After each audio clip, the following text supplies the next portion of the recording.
emotion in you right now. What are your first thoughts? Firstly, I want to thank Jesus because I couldn't do this on my own. I know He carried me through today. I want to thank my mom. But towards the end, I was just quoting one scripture from the Bible because I had lost energy. I was very tired. I was drained. But one scripture that says, just stand still and God will fight for you. And that's what I did. I just stood there and He fought for me. I know it's only been a few minutes.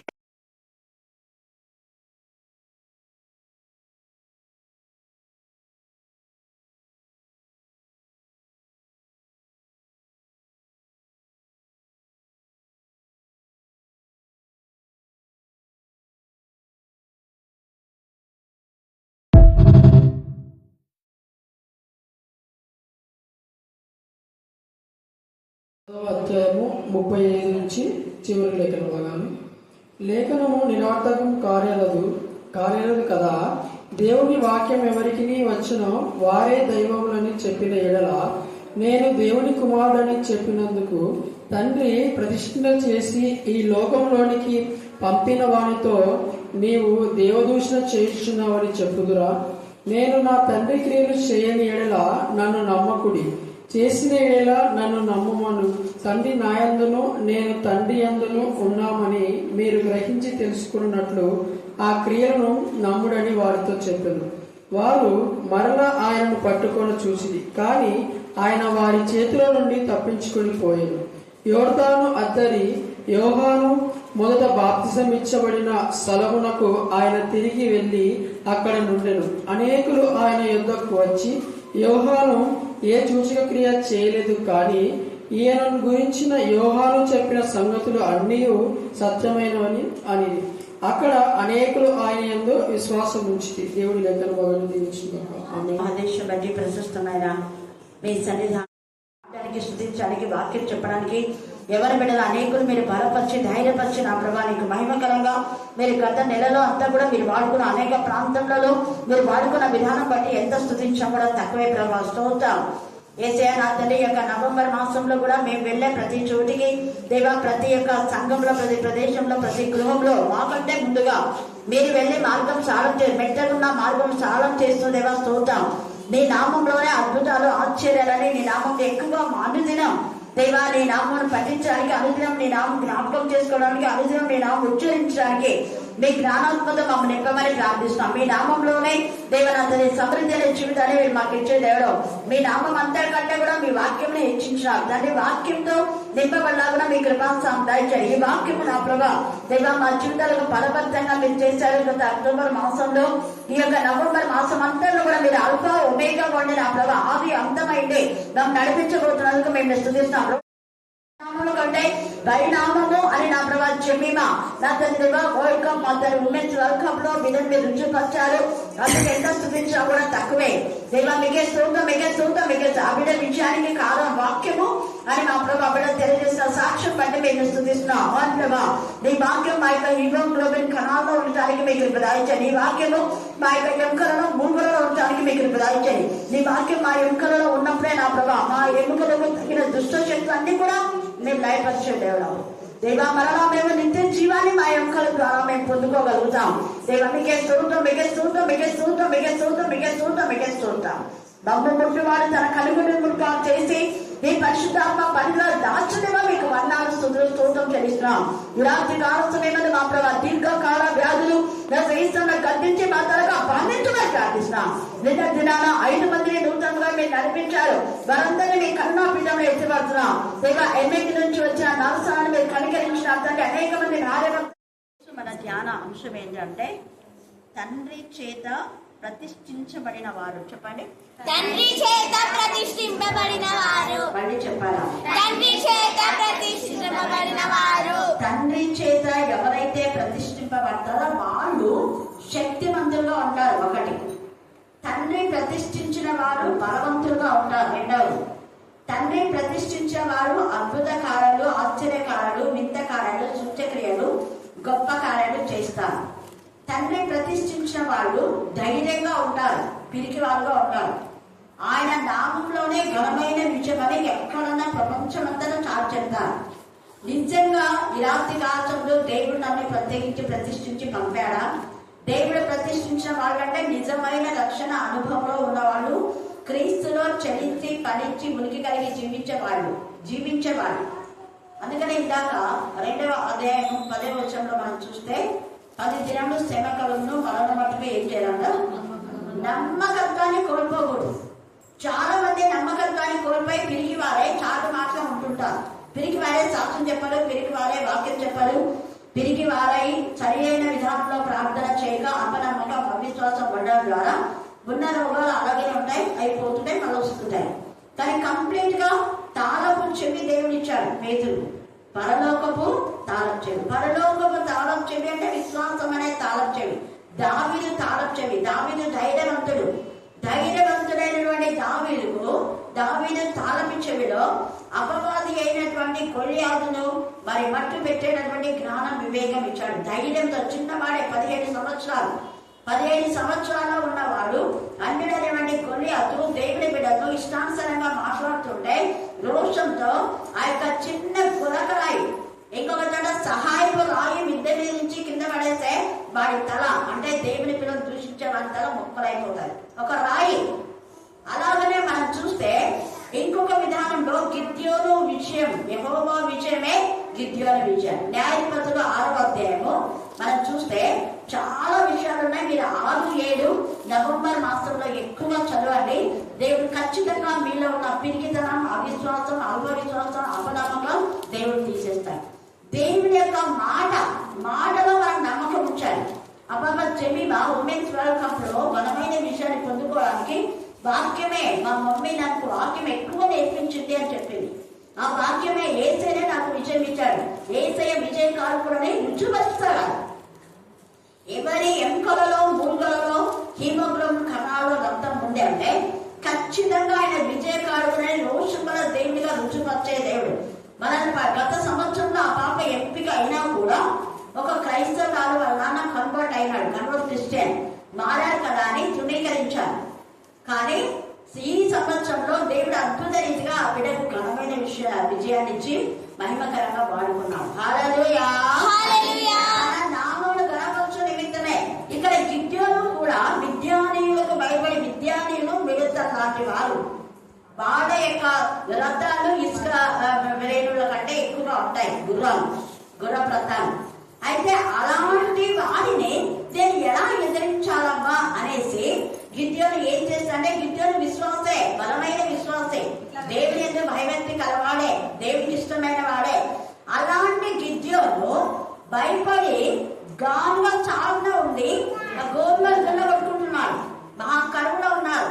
వారి యొక్క తినడం కోసమే, ఆహారం కోసమే సంపాదించుకోవడానికి పోయాడు. చూడండి, తొట్ట తిప్పల కోసం దేవుని గణపరిచి, దేవుని మహిమపరిచి, దేవుని రుజుపరచవలసినటువంటి గిద్యోను తన సొంత ఆలోచనలో సముద్రిని ఆధారం చేసుకొని దేవుని యొక్క నామమును నిత్యంగా ఆ విధానంలో ఉండటం దేవుని నామము అవమానం.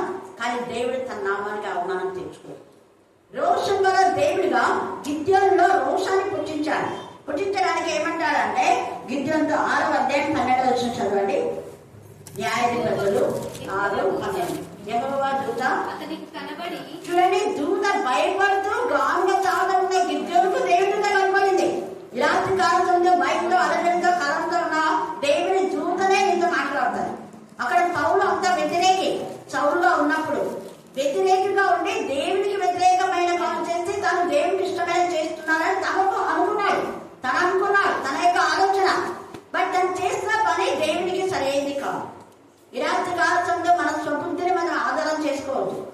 అక్కడ అసలు మనం చూస్తే సౌలుగా ఉన్నటువంటి ఆ సమయంలో తను చేసే పని దేవునికి ఇష్టమైన పని అని అనుకున్నాడు.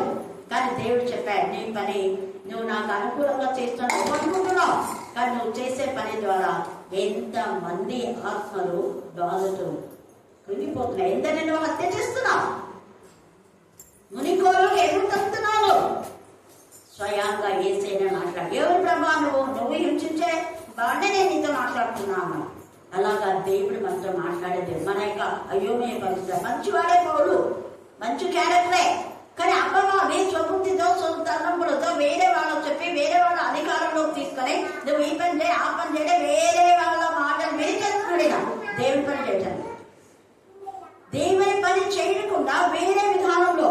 ఈ ఈ కాల సంగతి అలా ఉంటే దేవుడు కూడా నీతో మాట్లాడతాడు. ఈ యొక్క గిద్యోను కూడా తన ఇంటి గురించి ఆలోచించుకొని గోర్మద్దులో కొట్టుకుంటుంటే పరాక్రమం గల బలాఢ్యుడా అంటాడు. చదవండి. పరాక్రమం గల బలాఢ్యుడా, చూడండి, యెహోవా నీకు తోడై ఉన్నాడని అతనితో అనగా గిద్యోను చిత్తము నా ఏలినవాడా. చూడండి, మళ్ళా తోడైందాన్ని మౌనంగా ఊరికే తండ్రి నీ చిత్తం మీద జరిగిందని చెప్పాలి. మళ్ళా తిరుగుబాటు మాట. తోడై ఉంటే మాకు ఎందుకు ఇలా జరుగుతుంది అయినా దేవుడు ఓర్చుకున్నాడు.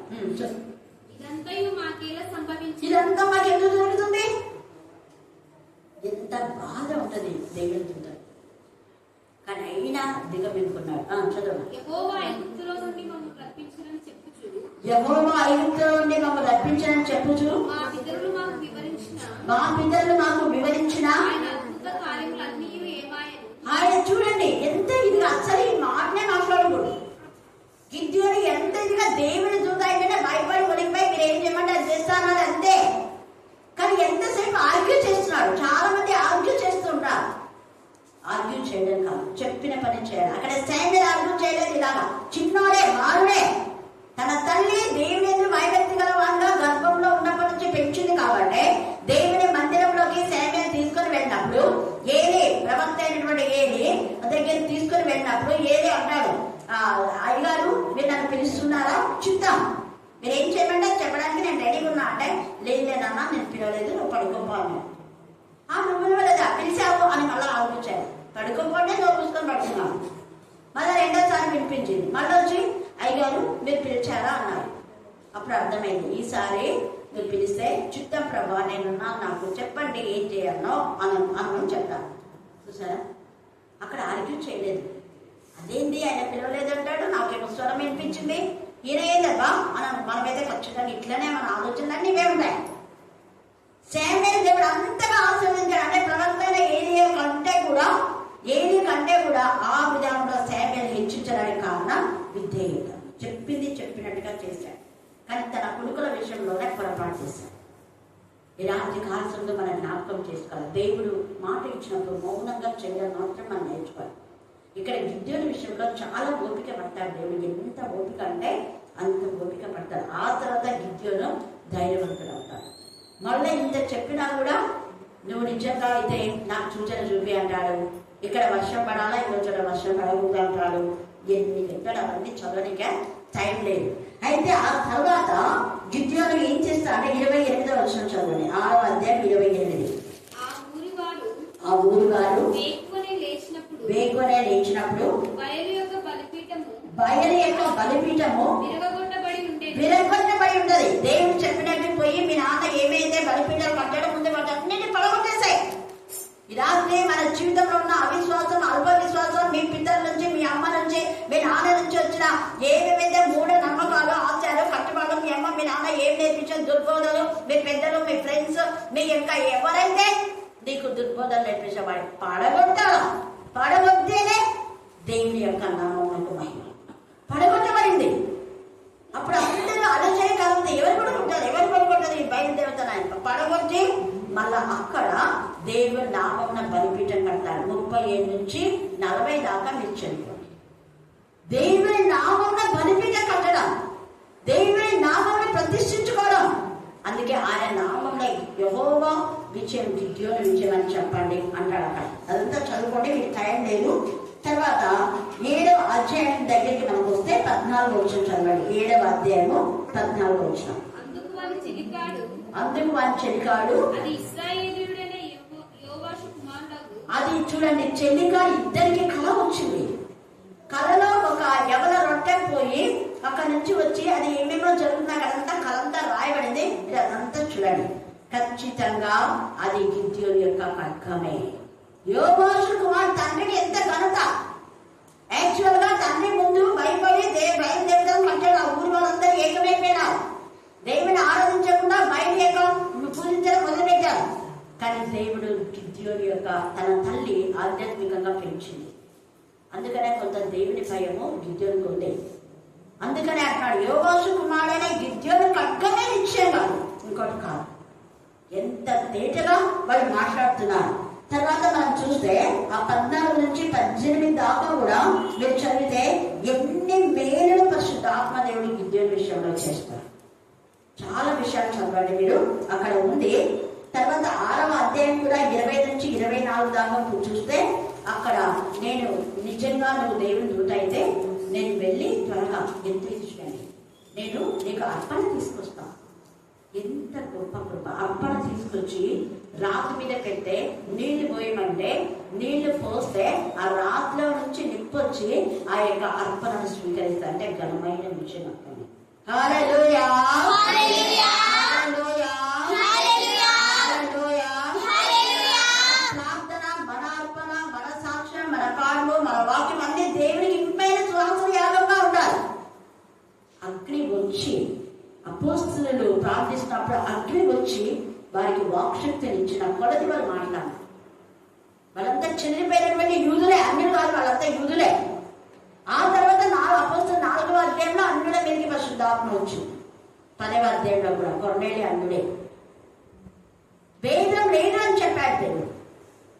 ఇక్కడ ఎంత ఇదిగా ఈ యొక్క విద్యార్థులంతా కూడా మిడతల్లాగా ఉంటారు.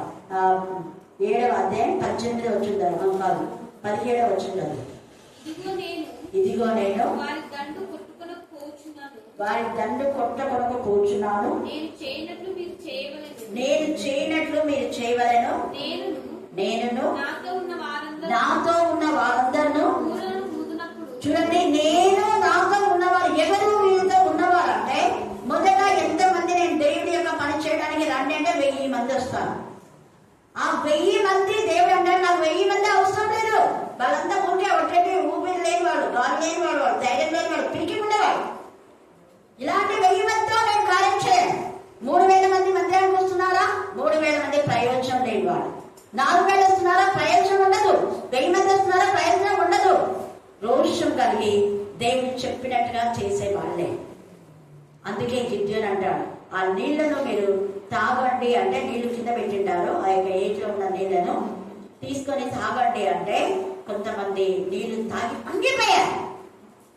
వాక్యం విని కూడా కృంగినవాడు, అద్భుతాలు చేసినా కూడా కృంగినవాడు, దేవుని మహిమపరచాలి, దేవుని కనపరచాలి, పనికిరానివాడు తీసేసే వద్దు. కానీ కుక్క బ్రతికినట్టుగా బ్రతికారు చూడు. వాళ్ళు చేతులకు తీసుకొని బాళ్ళు నక్కాలి. 300 మంది, 1000 మందిలో అందరు పోయారు. 700 మంది పనికిరాముడు, 300 మంది. మళ్ళీ ఆ 300 మందిలో 10 మందిని ప్రత్యేకంగా తీసుకుని దేవునికి అర్పణ అర్పిస్తాడు. ఆ తర్వాత వాళ్ళందరూ కూడా అంటే కొన్ని పాట్స్ చేస్తారు. అక్కడ చేసి బూరలు ఊదాలి అంటారు. చెప్పినట్టుగా యాజిగా చేస్తారు. ఖాళీ కుండలో దివిడీలు. దివిడి అంటే మండే జ్వాల. మండే జ్వాల అంటే వాక్యమే వెలుగు. వాక్యంతో వాళ్ళు నింపబడ్డారు. ఈ రాత్రి నువ్వు వాక్యంతో నింపబడితే దేవుని ఘనమైన విషయాన్ని ఇస్తాడు. ఎంత ఇదిగా వాళ్ళు గిద్యోను యొక్క మరి విషయాన్ని వాళ్ళందరూ కూడా గిద్యోను పక్షంగా వాళ్ళందరూ ఘనమైన విజయాన్ని పొందుకొని ఇశ్రాయేలీయులందరూ కూడా మరి నిజంగా దేవునికి మహిమకరమైన విధానంలో వాళ్ళు ముందుకు వస్తారు. 18వ వచనం చదువుమా. నేను నాతో ఉన్న వారందరూ బూరలు ఊదినప్పుడు నేను స్తుతిస్తే మీరు స్తుతించాలి. నేను దేవుని కనపరిస్తే మీరు దేవుని కనపరచాలి. స్తుతించాలంటే అందరూ నోరు మూసుకుంటారు.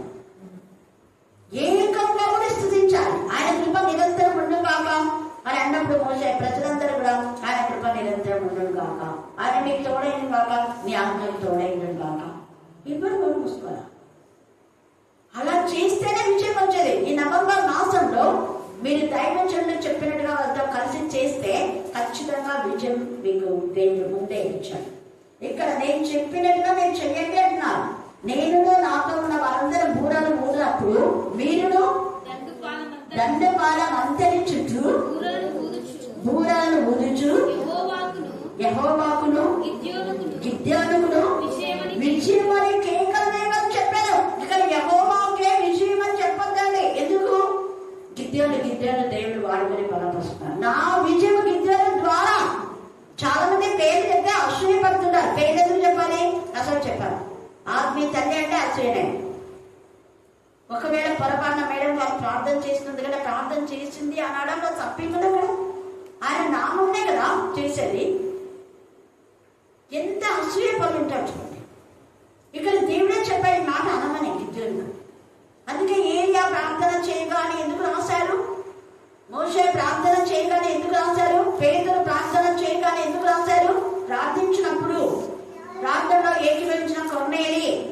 ఎందుకు రాశారు? ఉరికి రాలేదు. పౌలు ప్రార్థించినప్పుడు పౌలు చేతులకు శరీరం తగిన చేతి ఉండడం ద్వారా అద్భుతం అస్సలు చెప్పరు. అవన్నీ మేలు పొందుకొని కూడా చెప్పడానికి కొందరు షేమ్గా ఫీల్ అవుతుంటారు. దేవుడు చూస్తుంటారు. చేసిన మేళ్లను యాజిటీస్గా ఒప్పుకోకపోతే దేవుడు ఆ కార్యం చేయకుండా ఆపివేస్తాడు. ఇక్కడ గిద్యోను దేవుడు ప్రత్యేకించి ప్రతిష్ఠించినాడు. యేసయ్య నామాన్ని ఒప్పుకోవాలంటే ఒప్పుకోరు. చెప్పొద్దంటే ఎందుకు చెప్పాలి? అందుకని యేసయ్య అన్నాడు, ఈ కార్యాలన్నీ చూసైనా మీరు నమ్మండి. యోహాన్ ముందే చెప్పాడు యేసయ్య గురించి. యోహాన్ తన గురించి తాను గొప్ప చెప్పుకోలేదు. నా తర్వాత వస్తాడు ఆయన, నీళ్ళలోనూ ఇస్తాడు, అగ్నిలోనూ ఇస్తాడు, పరిశుద్ధాత్మలో 3 విధాలుగా బాప్తిజం. నేను నీళ్ళలో మాత్రమే ఇస్తున్నా, కానీ ఆ తర్వాత యేసయ్య శిష్యులకు బాప్తిజం వేయడం నేర్పిస్తాడు. అందుకని ఇక్కడ అన్నాడు కదా, ఈ యొక్క విధానంలో ఇక్కడ కూడా తండ్రి అయిన దేవుడు యెహోవాకును గిద్యోనుకును విషయమని కేకలు వేయమని చెప్పాడు. అలాగనే జరిగింది. అంటే దేవుడు నామం పేరిట గిద్యోనుకి విషయం, దేవుడు నామం పేరిట ప్రజలకు విషయము. అందుకే నజరేయుడైన యేసు నామంలోనే పదే పదే పదే పలికించేది. అందుకే నజరేయుడైన యేసు నామంలోనే స్వస్థత, నజరేయుడైన యేసు నామంలోనే బలం, శక్తి, ఐశ్వర్యం, ఘనత, ప్రభావం, ఎవ్రీథింగ్. నజరేయుడు ఆయన నామం కంటే వాక్యం హెచ్చించాడు. అంటే మనం వాక్యమే యొక్క ప్రార్థనలో చెప్పాలి. ప్రకటన 5:12 జ్ఞానం, బలం, శక్తి, మహిమ, ఘనత, ప్రభావం అని ఉంది. అక్కడ ఉంది. ఆయన ద్వారానే మనకు ఆనందం, ఆదరణ, ఆశీర్వాదం, ఐశ్వర్యం అని ఉంది. యెహోవా ఆశీర్వాదమే ఐశ్వర్యం ఇచ్చింది. ఇవన్నీ వాక్యాలే. ఆయన నామంలోనే సంతోషం, సమాధానం. ఆయన సమాధానకర్త. యేసు ఉన్న ఇంటిలో ఎక్కడ ఎంత సంతోషమో, ఎంత సంతోషం, ఎంత చక్కగా పాడుతుంటారు. యేసు ఉన్న ఇంటిలో ఎంత సంతోషం, ఎంత సంతోషం. జీసస్ ఇంకా వేటివే ఎలా సంతోషం, ఎలా సంతోషం. హ్యాపీ హ్యాపీ డే అనే ఎంత చక్కగా పాట పాడతారు చిన్నపిల్లలు క్వైర్ సాంగ్స్. ఈ సమయం అంతా మనం జ్ఞాపకం చేసుకోవాలి. యేసై ఉంటే మనకి ఎప్పుడు కూడా సంతోషమే, ఆనందమే. అందుకే ఇక్కడ యెహోవా అక్కడ అంటాడు కదా, వాళ్ళ యెహోవాను గిద్యోనుకును విజయమని కేకలు వేయవలని అన్నారు. ఈ యొక్క రాత్రి కాల సమయంలో దేవుడు మనందరికీ కూడా ఘనమైన విజయాన్ని దయచేసే దేవుడుగా ఉంటాడు. ఈ యొక్క మిద్యానీయులన్నా ఎలాగ ఉన్నారంటే మిడతల్లాగా ఉన్నారంట. వాళ్ళు ఎంత ఇదిగా అధ్యాయం అంతా కూడా చదివితే మీకు తేటగా అక్కడ మీకు రాయబడి ఉందన్నమాట. అప్పుడు 300 మందినే 16వ వచనం అంతా మీరు చూస్తే ఆ కళ భావం చూడండి.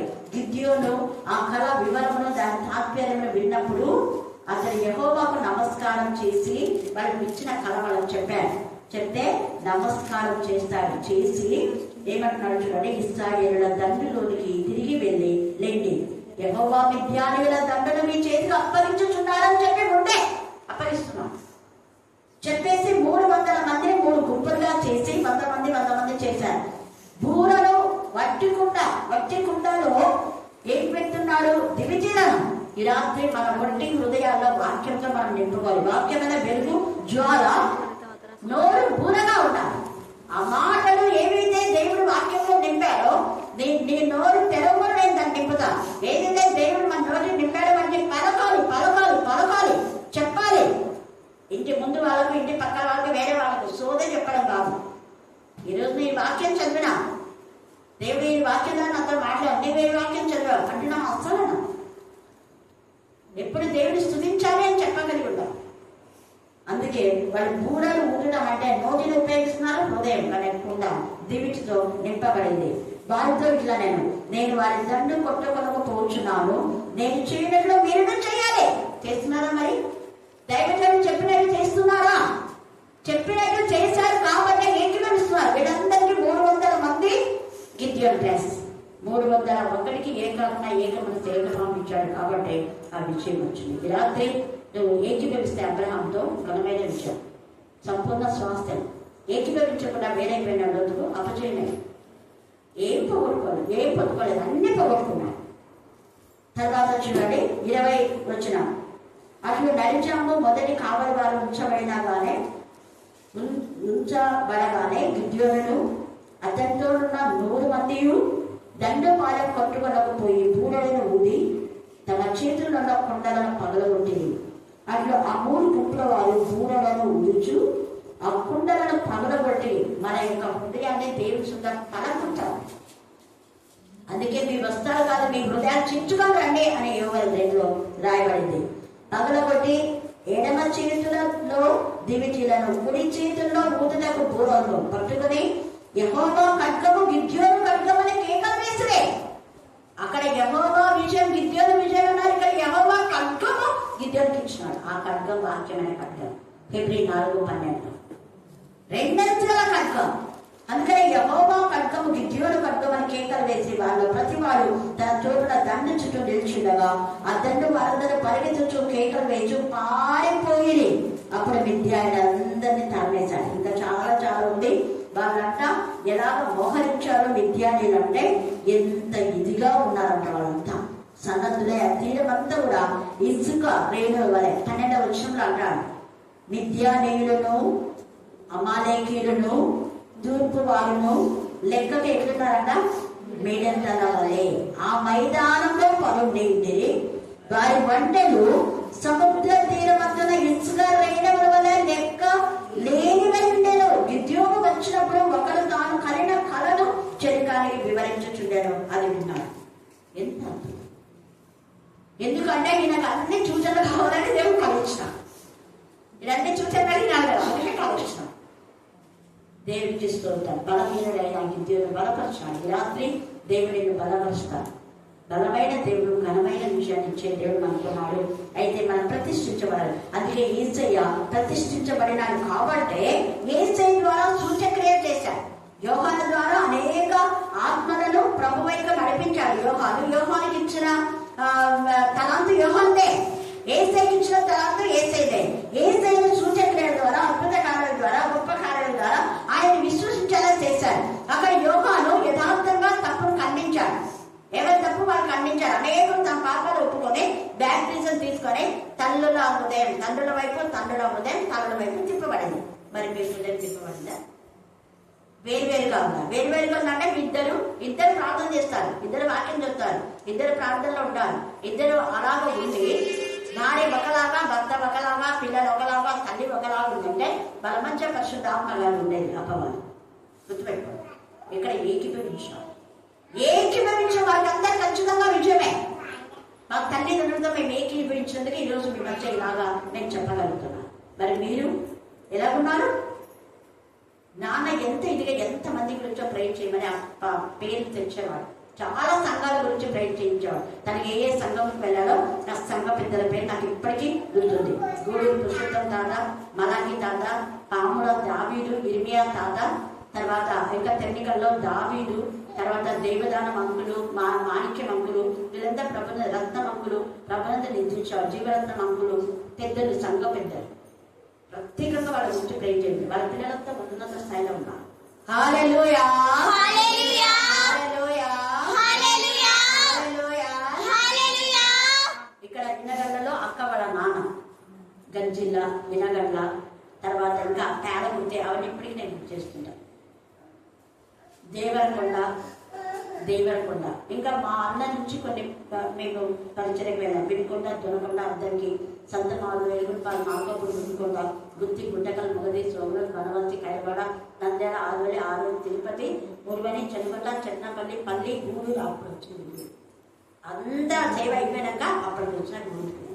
ఆ ముందంతా అక్కడ సేవ అయిపోయింది. గూడూరు తర్వాత కోడుమూడు, ఇంకా తర్వాత ఇంకా గుర్రెవల ఇక్కడ వస్తాయి చాలా. ఎందుకు నేను ఈ మాట చెప్తున్నా? మీరు కూడా ప్రార్థన చేయండి. దేవుడు ఘనమైన విజయాన్ని ఇస్తాడు.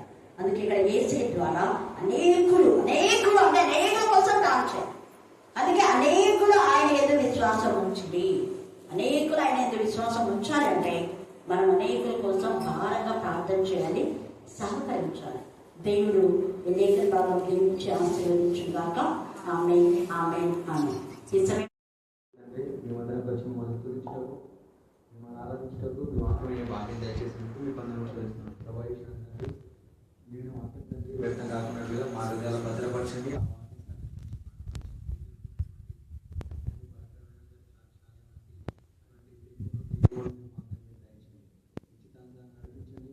ఎక్కడ స్వార్థ పంపించబడిన తండ్రి ఎక్కడైతే తండ్రి స్వార్థపడించబడాలని ఉందో తండ్రి అక్కడ మాకు ఒకవేళ తండ్రి అవకాశం వస్తే తండ్రి ఆ అవకాశంలో తండ్రి మిమ్మల్ని సద్వినియోగం చేసుకునే భాగ్యం దయచేయండి. మిమ్మల్ని కాదని తండ్రి మేము ఎటువంటి అడుగు వేయడానికి వీలైనట్లుగా సహాయం చేయండి. మా మార్గములు, మా తలంపులు, మా ఆలోచనలు, మా చూపులు, మా మాటలు తండ్రి ప్రతిదీ తండ్రి మీ కొరకు తండ్రి ఉండాలి. అటు భాగ్యాన్ని కృపను దయచేయండి. మీరు కోరుకున్న జీవితాన్ని జీవిస్తూ మీరు ఇష్టపడిన బ్రతుకును మేమందరం బ్రతుకుతూ వినామహమార్తమే జీవించే భాగ్యం దయచేయమని ఇక్కడ వచ్చిన ప్రతి బిడ్డను కూడా మీరు జ్ఞాపకం ఉంచుకోండి. పేరు పేరున దీవించి ఆస్వాదించండి. అలాగే వాక్యం చెప్పిన కూడా మీరు జ్ఞాపకం ఉంచుకోండి. అయితే మరింతగా ఆకలి శక్తిని బలాన్ని దయచేసి మరింతగా వాడుకోమని క్రీస్తు నా బిడ్డ నా పరమ